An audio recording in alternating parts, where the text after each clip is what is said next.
Уважаемые канашцы, разрешите мне от имени всех сотрудников Канашской межрайонной прокуратуры, от себя лично, от всей души поздравить вас с наступающим Новым годом и Рождеством Христовым. Год выдался непростой, но тем не менее я хочу пожелать вам крепкого здоровья в Новом году.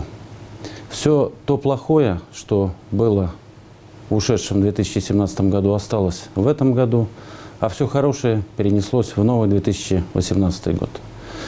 Также хочу вам пожелать любви, счастья, удачи во всем, исполнения всех намеченных планов. Праздником вас!